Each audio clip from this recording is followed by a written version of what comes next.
लेकिन कीर्तिनिधि पांडे जी, अभी एक खबर आ रही है कि एक जो बक्सर के सांसद हैं सुधाकर सिंह जी।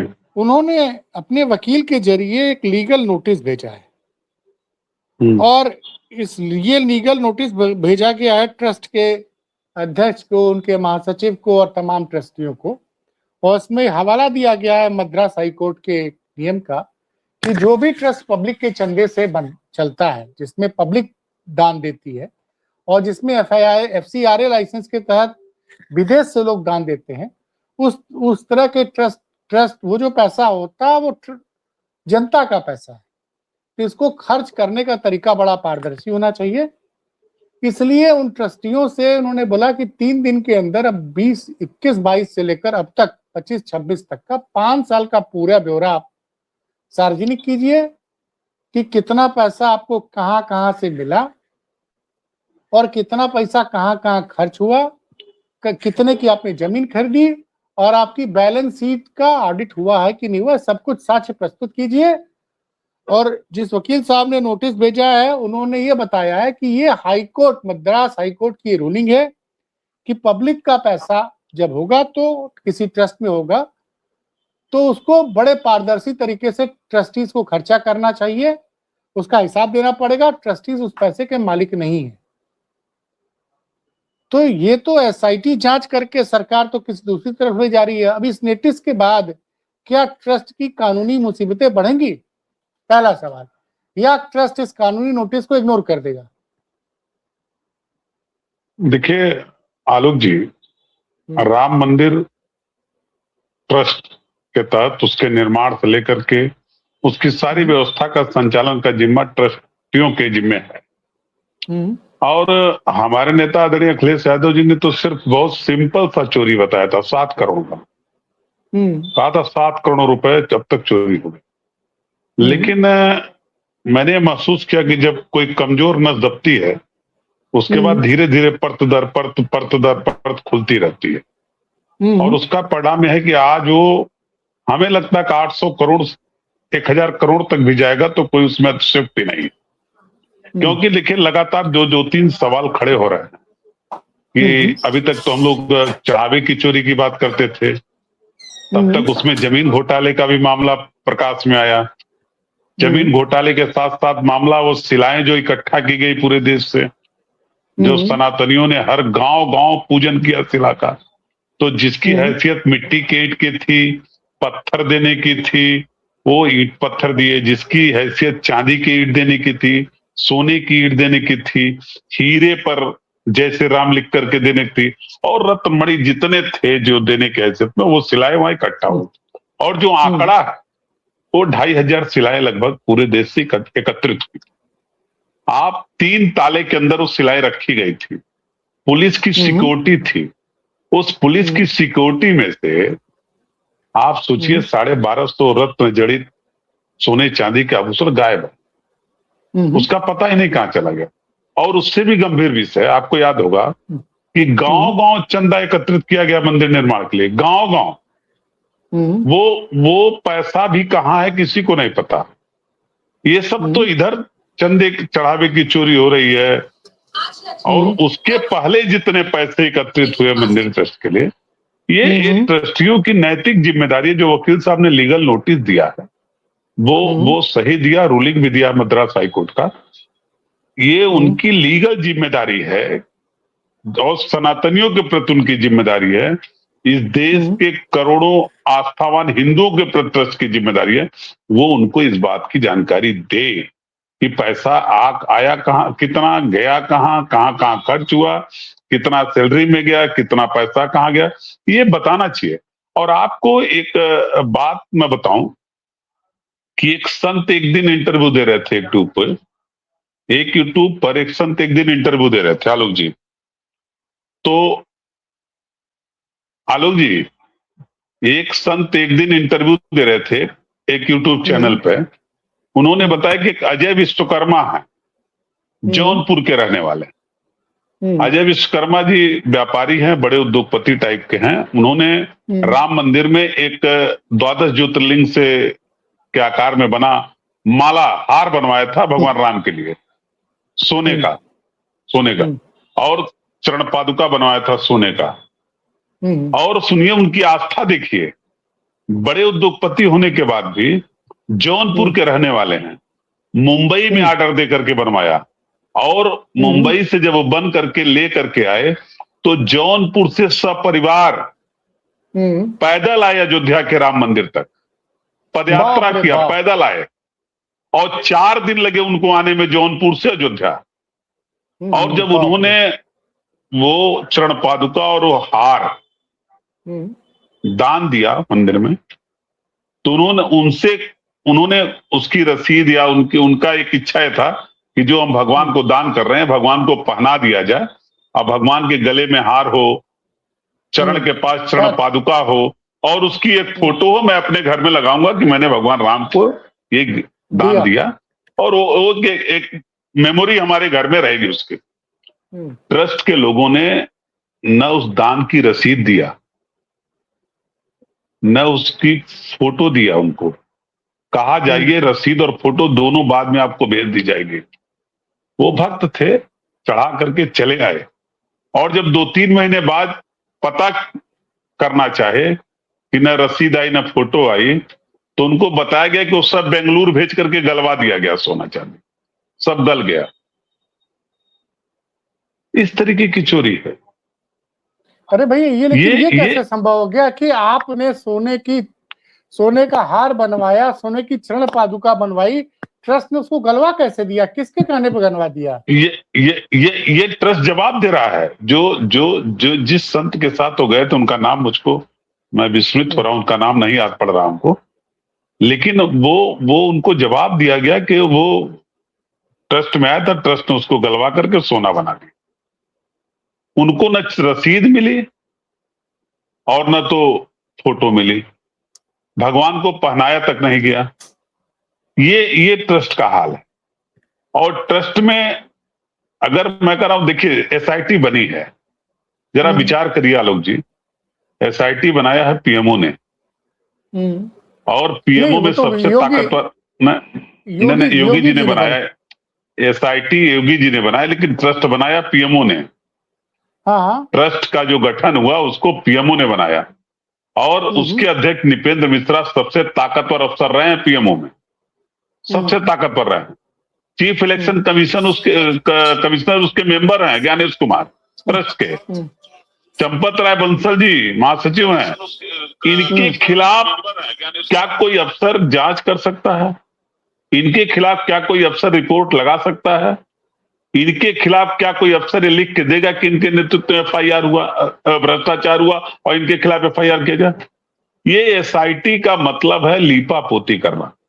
ये सरकार चाहती है, देखिए सरकार चाहती क्या है कि बड़े लोगों को बचा करके, आलोक जी, ये जो 20,000, 22,000, 25,000, 18,000 के कर्मचारी हैं, इनको अरेस्ट करके इनको जेल भेज दिया जाए। लेकिन मैं कह रहा हूं कि बिना इनके जिम्मेदारी तय किए, और क्या ये संभव है कि बिना ट्रस्टियों के जानकारी में इतना बड़ा भ्रष्टाचार हो जाए, इतनी बड़ी लूट हो जाए?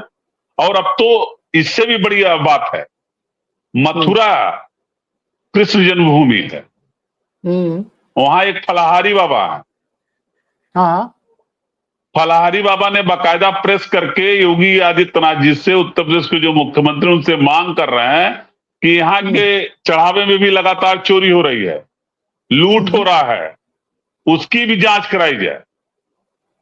तो ये मैं कह रहा हूं कि अगर जैसे बनारस के अंदर रिसीवर अपॉइंट है, बनारस के अंदर, वैसे अयोध्या में भी रिसीवर बैठा दीजिए, मथुरा में भी रिसीवर हो। अभी रिसीवर बनाने के बाद भी ऐसा थोड़ी कि घोटाले बंद हो जाएंगे, पहली बात। अच्छा, मैं थोड़ा आपसे ये समझना चाहता हूं भाई साहब कि ये जो लीगल नोटिस भेजी है आरजेडी के सांसद है सुधाकर सिंह ने बक्सर के, और इनके वकील है सत्यम सिंह राजपूत, ये कह रहे हैं कि ये नोटिस पूरी तरह से जनहित में जारी की गई है, कि ट्रस्टी को, उनका कहना है कि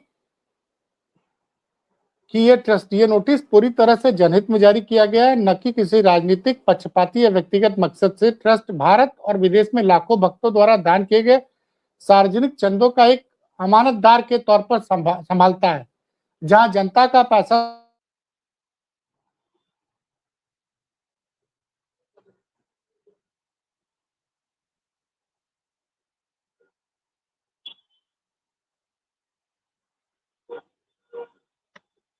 मेरा नियत सिर्फ ये जानना चाहता हूं कि जो करोड़ों लोगों ने देश विदेश से चंदा दिया है उसका उसका इस्तेमाल ईमानदारी से हो रहा है।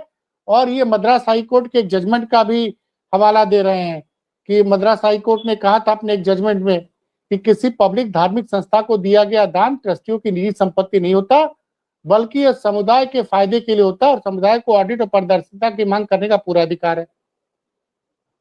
तो क्या देखिए वो बोले कि जी आप ये बताइए कि इस नोटिस के बाद वो कह रहे हैं अगर 3 दिन में जवाब नहीं मिला तो हम कोर्ट चले जाएंगे, तो क्या इस मामले में फिर कोर्ट में बोले? देखिए इस जो लीगल नोटिस दिया है वकील साहब ने, वो तो सांसद के वकील हैं, एक सांसद जी ने दिया है। उस हर व्यक्ति को लीगल नोटिस देने का अधिकार है अपने वकील के माध्यम से। अच्छा। जो हिंदू है, जो सनातनी है, मेरा सवाल जो लोग दान दे,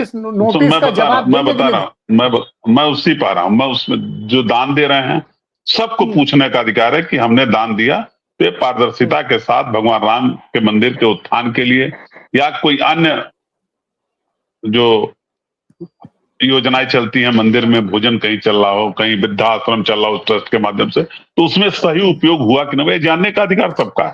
और लीगल नोटिस है, लीगल नोटिस पे अगर ट्रस्ट जवाब नहीं देगा तो सांसद जी को पूरा राइट्स है कि वो कोर्ट में मुकदमा फाइल कर सकते हैं या अभी एक नोटिस के बाद एक नोटिस और रिमाइंडर भेज सकते हैं। लीगल तरीका है कि एक नोटिस आपने भेजा, उसके बाद एक नोटिस और भेज दिया। अगर उसके बाद जवाब नहीं आता है तो कोर्ट में मुकदमा फाइल किया जा सकता है और फिर बाई कोर्ट नोटिस जाएगा तो ट्रस्ट को कोर्ट को जवाब देना पड़ेगा। कोर्ट उससे भाग नहीं सकता, ट्रस्ट उससे भाग नहीं सकता। अभी तो वकील साहब की नोटिस से अगर उस पर जवाब नहीं देंगे, रिमाइंडर जा सकता है, उस पर जवाब नहीं देंगे। जिस दिन ये मामला कोर्ट जाएगा, कोर्ट नोटिस इशू करेगा तो ट्रस्ट को जवाब देना ट्रस्ट की मजबूरी हो जाएगी। उसके अध्यक्ष और महासचिव जवाब देंगे, नहीं जवाब देंगे तो लीगल प्रक्रिया में आगे कई चरण है उसमें कोर्ट वारंट भी जारी करती है, पुलिस के माध्यम से भी तलब कराती है। ये कोर्ट को सारे अधिकार, विशेषाधिकार प्राप्त हैं। एफआईआर करने का ऑर्डर कर सकती है, उनको तलब कर सकती है कोर्ट में, सारे पावर कोर्ट को। तो कोर्ट कोई भी आदेश जारी कर सकती है। जी, मतलब कि जिस चीज से लोग कह रहे हैं कि जैसे आपने भी आप तो भी वकील हैं, आप बार बार कह रहे थे कि एसआईटी जांच का कोई मतलब नहीं है जब तक एफआईआर नहीं होती, क्योंकि इसमें आर्थिक गबन का मामला है। और यही बात उत्तर प्रदेश के पूर्व डीजीपी सुलखान सिंह ने हमारे चैनल पे हमसे ही बातचीत में कहा कि ये एसआईटी जो है भक्तों की आंख में धूल झोंकने के बराबर है। एसआईटी जांच को साफ कर दिया। आज कई समाचार पत्रों में पूर्व डीजीपी जैन साहब का, पूर्व डीजीपी सुलखान सिंह जी का बयान छपा है और इसी तरह का बयान छपा जो आपके चैनल पे लोगों ने बोला। वो यही कह रहे हैं कि एसआईटी का कोई मतलब नहीं है। गंभीर, देखिए आप एसआईटी करा रहे हो, एसआईटी की रिपोर्ट, इसके पहले भी तो जमीन घोटाले में एसआईटी बनाया था, क्या हुआ उसमें? अगर कोई रिपोर्ट हो पब्लिक डोमेन में तो बताया जाए। ये एसआईटी बनी इसीलिए है, सुनिए, ये एसआईटी बनी इसीलिए है कि इस प्रकरण को दबाया जा सके। और जो तमाम बड़बोले नेता है ना बीजेपी और बीजेपी अलायंस पार्टी के, वो अनर्गल बयानबाजी भी इसीलिए कर रहे हैं कि जिससे मुद्दा कहीं डाइवर्ट हो जाए, मुद्दा किसी दूसरे। अभी तक आपको याद होगा जिस दिन अध्यक्ष जी ने हमारे 7 करोड़ का सवाल खड़ा किया था, अगले दिन से हमारा नेता आदरणीय अखिलेश यादव जी की बिटिया के ऊपर आरोप लगाया जा रहा था। और आपको याद होगा उसने घटिया आरोप लगाया गया और ये भी कहा गया कि 7 करोड़ लेके भाग गई। आपको याद होगा ये 7 करोड़, ये जो 7 करोड़ हमने चोरी का बताया, वो ये बता रहे थे भाग गए। और जब वो दांव उनके ऊपर उल्टा पड़ने लगा तो 4-5 दिन बाद निद्रावस्था से उत्तर प्रदेश के मुख्यमंत्री जी जगे, कहना बेटी बेटी है, किसी की बेटी हो उसका सम्मान होना चाहिए, क्योंकि वो दांव बीजेपी के लिए उल्टा पड़ रहा था। वो दांव, वो चाल जो बीजेपी ने चला उल्टा। अब 1-2 स्पोक्स पर्सन जो इसको सहयोगी हैं, जिसको बीजेपी ने सिखाया है कि अब ये वाला चाल चलो, अब उसी चाल के तहत कभी ओपी राजभर, कभी संजय निषाद, कभी उनके उप मुख्यमंत्री लगातार अनर्गल बयानबाजी करके, उनका लगातार ये प्रयास है कि राम मंदिर से ध्यान हट जाए मुद्दा किसी और इशू पे चला जाए और फिर हम लोग इस प्रकरण को लिपापोती करके दबा के खत्म कर दिया जाए। जो 12-15 हजार के कर्मचारी उसमें से कुछ को के खिलाफ कार्रवाई की संस्तुति हो जाए, कुछ के खिलाफ FIR कर दिया, कुछ के खिलाफ जेल भेज दिया, और सारे ट्रस्टी जिसको PMO ने अपॉइंट किया, किसी राज्य सरकार के अफसर के अंदर हिम्मत नहीं है कि उन ट्रस्टियों के खिलाफ कोई रिपोर्ट लगा दे। रिपोर्ट वो देंगे 15 दिन में। मैं आज आपके चैनल पे कर रहा हूं बड़ी जिम्मेदारी के साथ कि किसी भी ट्रस्टी के खिलाफ उस सोसाइटी रिपोर्ट में FIR की संस्तुति नहीं की जाएगी। ये तो पहले नहीं सुनिए, एक चीज मैं कह रहा हूं कि सरकार के मंत्री कह रहे थे कि ये ट्रस्ट का मामला, हमको इससे कोई लेना देना नहीं है, लेकिन जब ध्यान दिया गया और इस बात को अमर उजाला अखबार ने भी छापा, हमारी साथी पत्रकार ममता त्रिपाठी ने भी ट्वीट किया कि भैया इस ट्रस्ट में तो 3-3 सरकारी अधिकारी एज ए पदेन सदस्य हैं। एक तो अयोध्या के DM, पहला वो रहते हैं पदेन सदस्य, जो भी अयोध्या का DM रहेगा वो ट्रस्ट का मेंबर है, पदेन सदस्य। दूसरा, उत्तर प्रदेश सरकार की तरफ से एक अधिकारी जो कि वर्तमान में अपर मुख्य सचिव गृह संजय प्रसाद जी हैं, और केंद्र सरकार के तरफ से भी एक पदेन अधिकारी है। तो 3-3 अधिकारी इस ट्रस्ट में सरकार की तरफ से हैं, मेंबर हैं। तो क्या देख नहीं रहे थे कि ट्रस्ट में चल क्या रहा है? 1 दर्जन या 12 या 15 लोग इस ट्रस्ट में हैं और तीन अधिकारी, एक उत्तर प्रदेश सरकार के प्रतिनिधि के रूप में संजय प्रसाद जी हैं, अयोध्या के DM साहब हैं, और केंद्र सरकार की तरफ से एक सचिव लेवल का एक अधिकारी होता है। तो 3-3 पदेन सदस्य सरकार के बैठे हुए, तो लोग कर क्या रहे थे 4-5 साल? देखिए, मैंने कहा ना, निश्चित रूप से इस सब जितने ट्रस्टी हैं जिसको PMO ने अपॉइंट किया, जो पदेन सदस्य हैं, इन सब की लायबिलिटी है उसके साथ, चाहे वो अयोध्या के जिलाधिकारी हो, चाहे केंद्र सरकार के अफसर हो, चाहे संजय प्रसाद जी हो, कोई हो, जिम्मेदारी सबकी है। और मैंने कहा ना कि ये जो ट्रस्ट है, इतना पावरफुल ट्रस्ट है, इतना ताकतवर ट्रस्ट है कि इस ट्रस्ट के खिलाफ कोई जो मेंबर है, इसके अध्यक्ष, सचिव, मेंबर, पदेन सदस्य, इनके खिलाफ कोई SIT कोई रिपोर्ट लगा ही नहीं सकती। निपेंद्र मिश्रा जी PMO में रहे हैं, PMO ने उनको यहाँ ट्रस्ट का अध्यक्ष बनाया है। किस अफसर के अंदर हिम्मत है जो इनके खिलाफ SIT में लिख देगा कि साहब इनके खिलाफ कार्रवाई होना चाहिए? कौन से SIT के अफसर लिख देंगे कि अयोध्या के DM के खिलाफ कार्रवाई होनी चाहिए? कौन से अफसर लिख देंगे कि संजय प्रसाद जी भी इसके लिए जिम्मेदार हैं?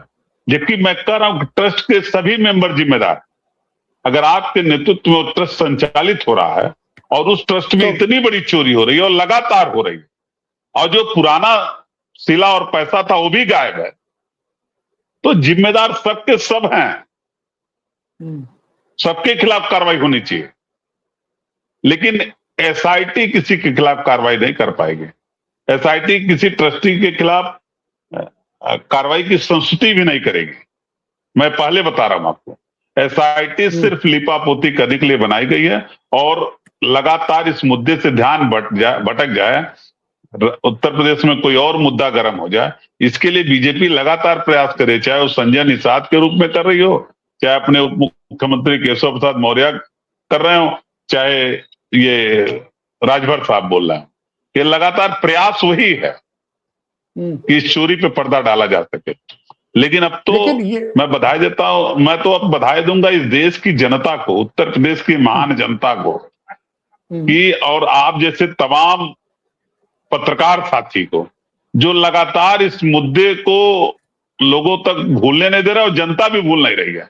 जनता भी के मन में भी एक कचोट है कि हम लोगों के दान के पैसे का, हम लोगों की भावनाओं से जो दान खेलने का काम ट्रस्टी कर रहे हैं, लगातार हम लोगों ने जो दान दिया उस मंदिर के उत्थान के लिए, उसकी चोरी हो रही है, उससे लोग अपना निजी विकास कर रहे हैं।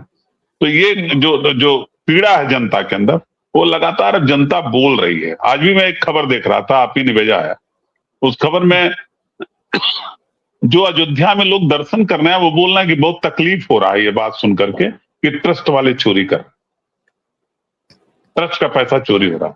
हम लोग जो दान करते हैं अपनी भावना, अपनी श्रद्धा का, तो पैसा चोरी हो, ये पब्लिक बोल रही है, क्या ऑन कैमरा बोल रही। और 2-3 तो कर्मचारी अपना इंटरव्यू दे चुके। तमाम मामला टुन्नू यादव का आया था, टुन्नू यादव भी कैमरे पे आकर के बोल चुके। महिपाल सिंह जी कैमरे पे ऑन कैमरा बोल ही चुके हैं।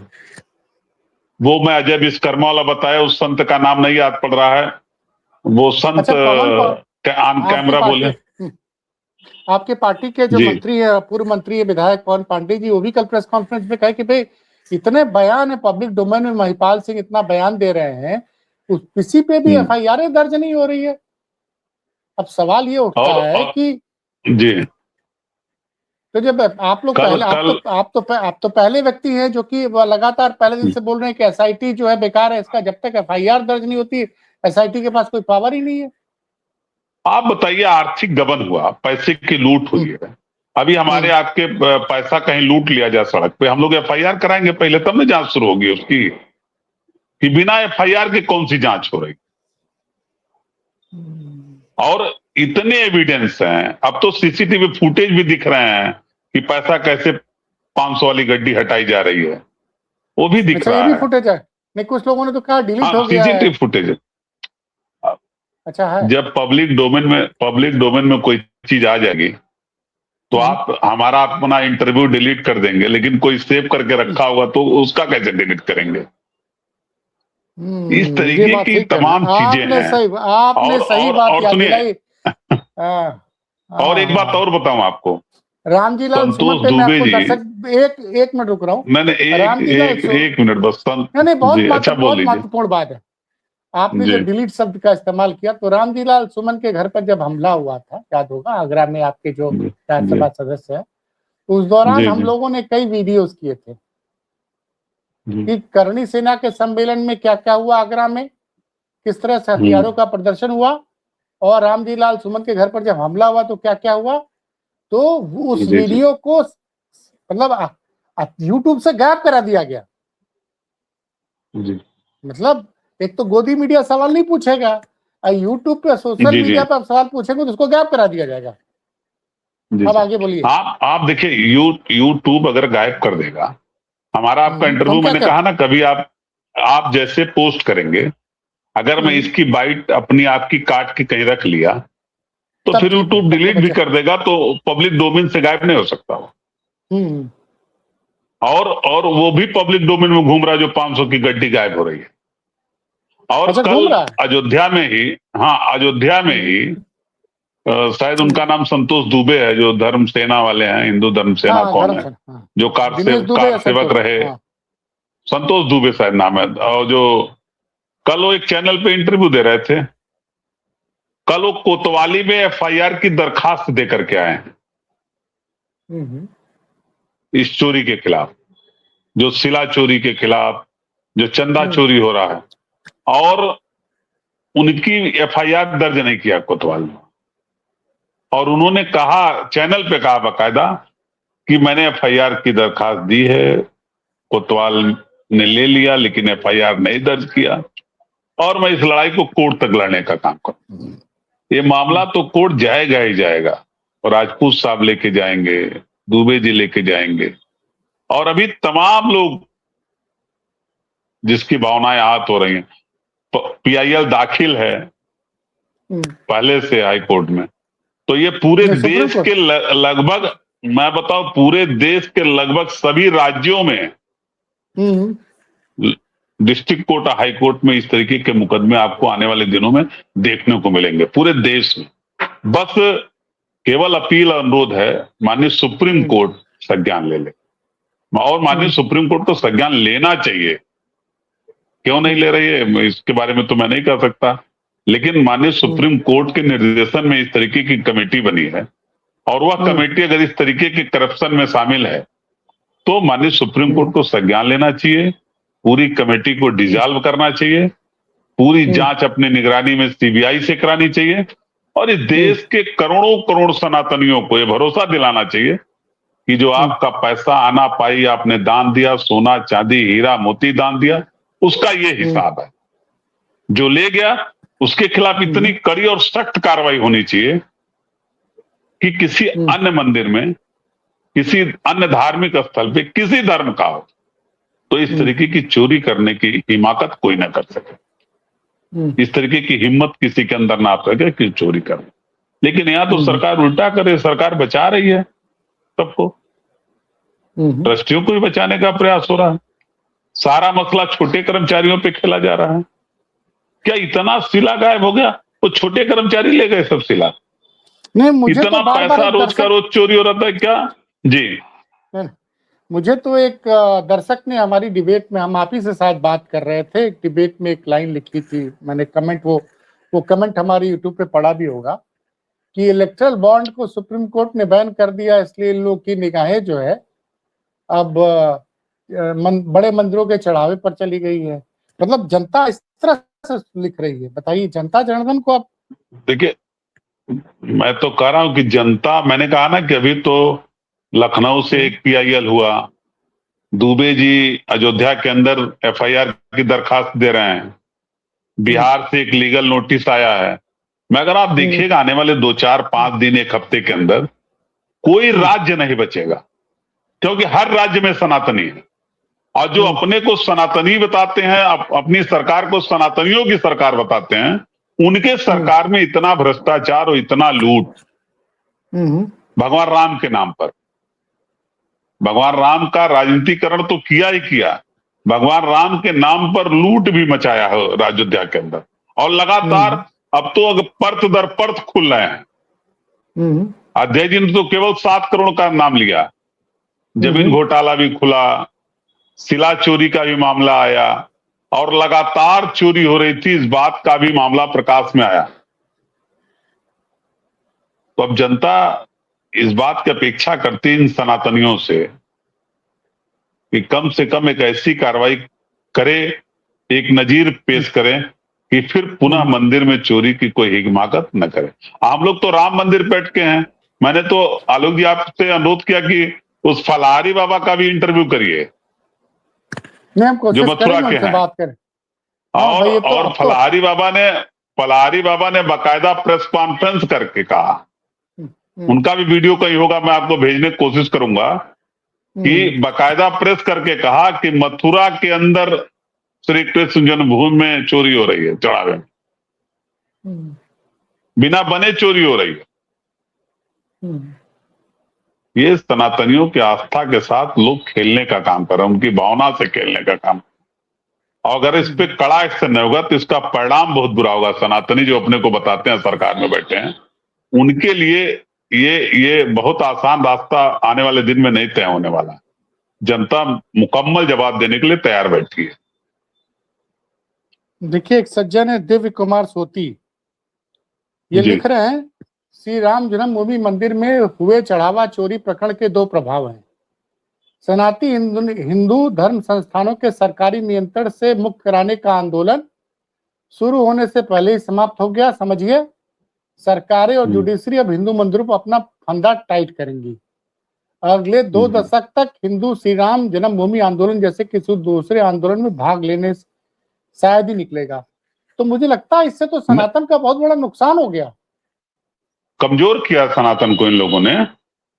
जो लोग राम मंदिर के आंदोलन में रहे, जिन गांव-गांव जो आंदोलन हुआ, गांव-गांव जो लोग आंदोलन में शामिल हुए, जिनका आंदोलन में हिस्सा रहा, अब अगर किसी दूसरे मंदिर के जीर्णोद्धार के लिए अगर कोई आंदोलन खड़ा होगा, तो ये गांव के लोग कहेंगे छोड़िए इस आंदोलन को, जाने का फायदा, ये सब चोर हैं, ऐसा मंदिर निर्माण के नाम पे पैसा चोरी करते हैं।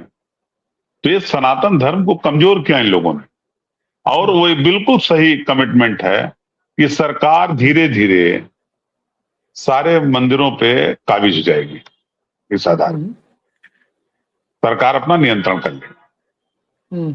सरकार को एक्शन लेना चाहिए और कड़ा एक्शन लेना चाहिए। बाबा को अपना बुलडोजर में तेल भराना चाहिए, डीजल, और बुलडोजर घुमाना चाहिए अयोध्या के अंदर।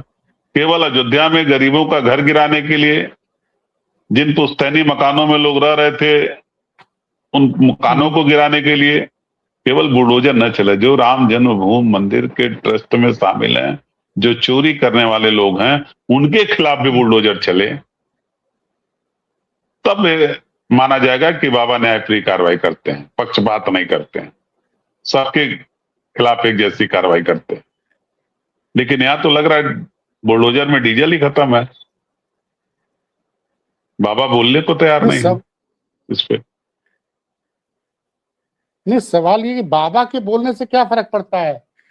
सवाल ये है कि जब जनता, आम आदमी, सब लोग चिल्ला चिल्ला के, अब तो सबसे पहले आपने कहा एसआईटी जांच बेकार है, और पूर्व डीजीपी साहब के एसआईटी जांच आंख में धूल झोंकने के का मामला है। 4 दिन हो गया, एसआईटी ने कोई एफआईआर नहीं की है। बिना एफआईआर के किसी गिरफ्तारी संभव नहीं है, तो आप बार बार भी बोलते हैं न किसी से आप पैसा बरामद करके दिखा सकते हैं। भाई हमसे तो अभी मैं जी जी बोले जी बोलिए। अभी तो मैं बता रहा हूं आपको, गिरफ्तारी तो ये किसी कर नहीं सकते। ये कंडे में पैसा मिला, इतने की जमीन खरीद ली गई, ये तो कुछ पत्रकार साथी इन्वेस्टिगेट कर रहे हैं अपने स्तर पे और उसको लिख रहे हैं कि सूत्रों की माने तो ये हुआ, सूत्रों की माने तो ये हुआ। ये गिरफ्तारी करने का अधिकार या जांच करने का अधिकार, पूछताछ किसी से करने का अधिकार तभी शुरू होता है जब एफआईआर होता है, और 15 दिन में कोई रिपोर्ट नहीं आने वाला है। जब तक इस मुद्दे से भारतीय जनता पार्टी की सरकार लोगों का ध्यान दूसरे तरफ नहीं लेके चली जाएगी, दूसरे मुद्दे पर लोगों का ध्यान नहीं केंद्रित कर देगी, तब तक एसआईटी अपनी रिपोर्ट नहीं सौंपेगी। और एसआईटी की रिपोर्ट के अभी तो जांच का कार्यकाल भी बढ़ाया जाएगा। 23 साल के भ्रष्टाचार का मामला है, 88-90 से भ्रष्टाचार का मामला है। इतने कई सालों के जांच कैसे 15 दिन में हो सकते हैं? अगर एक एक साल की जांच कराई जाए तो कम से कम हमें लगता है 26, 2, 28, 38 दिन चाहिए। एक एक दिन अगर एक एक साल का हिसाब किताब रखा जाए तो 15 दिन में जांच कैसे? अभी तो इसका कार्यकाल सरकार बढ़ाएगी, जनता को इससे इन बातों से विस्मित करने का प्रयास करेगी कि जनता इन बातों को भूल जाए, कोई दूसरा मुद्दा आ जाए, तब तक इस जांच चलती रहेगी, घूमती रहेगी इसी तरीके। अब तो एक और सवाल उठ गया है, ट्रस्ट का लोग हिसाब किताब चेक कर रहे हैं, तो खबर आ रही है कि राम मंदिर ट्रस्ट में दान पत्र के पैसे चोरी का मामला तो सुर्खियों में ही है, लेकिन ट्रस्ट ने कई बड़े बड़े कांड कर रखे हैं। एक कांड है कि सरकार सुरक्षा प्रदान कर रही है। भाई, श्री राम जन्मभूमि मंदिर पे देश, मतलब मुझे लगता है कि सबसे बड़ा खतरा इस देश में अगर कहीं है तो उसमें से उन महत्वपूर्ण स्थानों में एक श्री राम जन्मभूमि है, तो वहां उस हिसाब से सुरक्षा भी प्रदान की गई है। तो इस सरकारी सुरक्षा होने के बावजूद भी इस सुरक्षा मद में ट्रस्ट ने 10 करोड़ रुपया खर्चा कर दिया। ये किस मद में खर्चा किया? और 10 करोड़ रुपया आप खर्चा कर रहे हो, उसके बाद भी ट्रस्ट में चढ़ावे का चंदा चोरी हो जा रहा है। ये सब मैंने कहा ना कि जिन शिलाओं को 3 ताले के अंदर रखा गया और बाकायदा सुरक्षा 3 ताले के अंदर 3 लेयर में ताले लगे थे और सिक्योरिटी भी थी, जब उसके अंदर से शिला चोरी हो गई तो ये सब तो कागज का फ्रॉड है। सिक्योरिटी लगा दिया, प्रसाद इतना खरीद लिया, इतना मैदान के, ये सब ऑडिट होगा तो देखिएगा एक एक मसले खुलेंगे। 10 करोड़ रुपया बताया जा रहा है कि प्रसाद पे खर्चा हुआ है, तो भैया नहीं, 11 करोड़ रुपए का खर्च, 11 करोड़ रुपए का आपने प्रसाद बनवाने में खर्च किया, तो किसको टेंडर दिया, किसको काम दिया? मतलब अब तो भाई मुझे लग रहा है नहीं, कि ये तो बहुत जब ऑडिट होगा एक एक चीज, ये जब ऑडिट किया जाएगा एक एक चीज, तब ये तय होगा कि आपने 10 करोड़ अगर सिक्योरिटी में खर्च किया तो सिक्योरिटी का काम किस आधार पे किसको दिया, टेंडर कराया कि नहीं कराया। नहीं भाई, सिक्योरिटी कैसे, जब पूरी सुरक्षा राज्य सरकार, केंद्र सरकार कर रही है, तो इनको कौन सी सिक्योरिटी की जरूरत पड़ गई? ये समझ नहीं है, इन्होंने कौन सी प्राइवेट सिक्योरिटी हायर की थी? ये सब उसमें ऑडिट में आएगा, एक एक बिंदु होगा, कैसे कराया, क्यों लिया, अनुमति किसने दिया, कितना रुपया खर्च हुआ, प्रसाद बनाने के लिए टेंडर किसको दिया, वो जो भूजा और गट्टा पैक होकर के बरसाती पॉलीथीन में मिल रहा है गेट पे, क्योंकि मैं गया था 1-1.5 महीने पहले भी राम जन्मभूमि मंदिर, तो मैं आ रहा था तो मुझको भी वो पॉलीथीन में पैक भूजा और गट्टा उसमें था, वो मिला था प्रसाद में। तो वो प्रसाद का टेंडर किसको दिया, किस आधार पे दिया, कैसे दिया, कैसे रेट तय किया, ये सब जब देखिए, जब ईमानदारी से ऑडिट होगी तो परत दर परत अरे तो नई चीजें खोल रहे। अभी तक तो ट्रस्ट के चढ़ावे में चोरी की बात आ रही थी, ट्रस्ट में लोगों ने जो सोना चांदी जेवरात गायब दिया, दान दिया, उसके गायब होने की बात है। अब तो ट्रस्ट का पैसा खर्चा किया जा रहा है, उसमें भी बड़ा झोल नजर आ रहा है। तो मैंने कहा ना कि देखिए, जब जब 7 करोड़ चढ़ावे की चोरी का सवाल खड़ा किया आदरणीय अखिलेश यादव जी ने, उसके बाद आप देखिए कई चीजों पे भ्रष्टाचार आया। महिपाल सिंह ने बताया कि किस तरीके से सोने चांदी गायब हो रहे हैं। तब तक ये मामला 2021-22 का आई गया, जो जमीन घोटाला हुआ था। फिर दुबे जी सामने आ गए, उन्होंने कहा कि साहब शिला भी चोरी हो चुकी है, शिला भी नहीं है। और ये केवल 4-5 साल की बात हम आप क्यों कर रहे हैं आलोक जी? ये राम मंदिर आंदोलन जब शुरू किया विश्व हिंदू परिषद और भारतीय जनता पार्टी उसके पीछे खड़ी थी, शामिल थी उसमें, तो तब से चंदा इकट्ठा हो रहा है। ये कम से कम 40 साल से चंदा इकट्ठा हो रहा है। हिसाब तो 40 साल का होना चाहिए। जो जनता ने चंदा दिया वो कहां गया? बहुत लोग ऊपर चले गए। अरे कम से कम जो ऊपर गया उसका भी चेहरा जनता के सामने आ जाएगा। जो नीचे है उसके खिलाफ भी कार्रवाई हो जाए, उसका भी चेहरा जनता के सामने आ जाए। मैं फिर कह रहा हूं, ये बात इसलिए कह रहा हूं बार बार कि भविष्य में किसी मंदिर में या किसी धार्मिक स्थल में किसी ट्रस्ट के लोग किसी कर्मचारी की इतनी हिमाकत न कर सके कि किसी ट्रस्ट से चोरी कर सके, किसी चढ़ावे के पैसे से, चंदे के पैसे से जो वहां का विकास होना, तीर्थस्थल का विकास होना है, उससे निजी विकास न कर सके। एक नजीर उत्तर प्रदेश की सरकार को प्रस्तुत करना चाहिए। नहीं, तो बड़ा मतलब मुझे लगता है तो जितने इसमें लोग खंगाल रहे हैं, और ये जो सांसद महोदय ने जो लीगल नोटिस भेजी अपने वकील सत्यदेव सिंह के जरिए, उन्होंने विदेशी चंदे का भी जिक्र कर दिया है और मद्रास हाईकोर्ट का जजमेंट भी की बात कर रहे हैं कि जिसमें पब्लिक का पैसा आता है जिस ट्रस्ट में, तो ट्रस्टी उस पब्लिक के पैसे के मालिक नहीं है। आपको पब्लिक को उस चीज का, हर चीज का पारदर्शी तरीके से हिसाब देना पड़ेगा और खातों की बकायदे हर साल ऑडिट होनी चाहिए। तो बड़ा मुझे लगता है सुधाकर सिंह के ऊपर अभी ज्यादा चर्चा नहीं हो रही है, लेकिन उन्होंने काम तो बहुत बढ़िया किया जो नोटिस भेजा है। और आप तो कह रहे हैं कि इस तरह का नोटिस हर सनातनी भेज सकता है। कोई, हर व्यक्ति को अधिकार है, हर सनातनी को अधिकार है। भारत के अंदर रहने वाले और भारत के बाहर रहने वाले भी सनातनियों को अधिकार है, जो चंदा दे रहे हैं या जिनकी आस्था भगवान राम से जुड़ी हुई है, वो लीगल नोटिस इस ट्रस्ट को भेज सकते हैं और ये जानने का प्रयास कर सकते हैं कि जो पैसा चंदे के रूप में मिला वो पैसा आपने कहां खर्च किया, जो पैसा दान के रूप में मिला वो पैसा आपने कहां खर्च किया। और आपको तो याद होगा कि बड़े बड़े अखबारों में छपता था कि इस कंपनी ने इतना चंदा दिया राम मंदिर के लिए, ये अंबानी साहब ने दिया, अडानी साहब ने दिया, टाटा साहब ने दिया, बिरला साहब ने दिया। ये जो जितने देश के उद्योगपति, वो पैसा जो दिए, वो पैसा राम मंदिर को मिला, वो खर्च कहां हुआ, ये जानने का अधिकार सबका है, एक आम आदमी को। वो पैसा तो वो है जो सीधे बैंक अकाउंट में आया। यहाँ तो सवाल उठ रहा है कि जो आम तो बैंक के पैसे, बैंक के पैसे भी तो खर्च हो रहे हैं, बैंक के पैसे भी तो खर्च हो रहे हैं प्रसाद बनाने के नाम पे और सिक्योरिटी के नाम पे। वो पैसे भी तो उसी खाते से निकाल के हो रहे हैं। जो चढ़ावा मिला वो सीधे चोरी हो गई, ये बैकडोर से इसमें चोरी हो रही है, सिक्योरिटी के नाम पर, सुरक्षा के नाम पे, सुंदरीकरण के नाम पे। हाँ, और क्या, हर तरफ देखिए, जहां व्यवस्था भ्रष्ट हो जाए, जहां व्यवस्था में बेईमान लोगों की एंट्री हो जाएगी, वहां कोई भी काम होगा उसमें अपना इंटरेस्ट निहित होगा, तभी वो ट्रस्ट काम करेगा।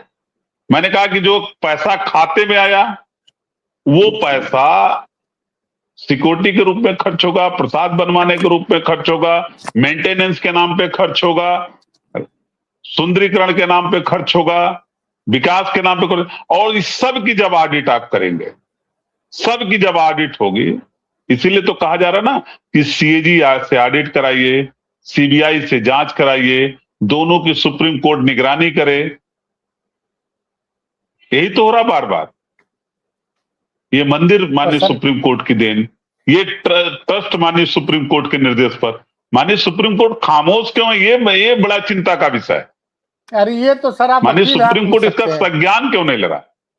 आपके माननीय वकील सुप्रीम कोर्ट साथी को पहुंचे, आपके जी वकील साथी पहुंचे हैं, अनूप अवस्थी नाम है, एडवोकेट ऑन रिकॉर्ड है सुप्रीम कोर्ट में। वो तो जी याचिका जी लेके सोमवार को पहुंचे हैं, देखिए उस पर कब सुनवाई होती है, सुनते हैं। सुप्रीम कोर्ट में मैंने लिस्टिंग बहुत जरूरी है।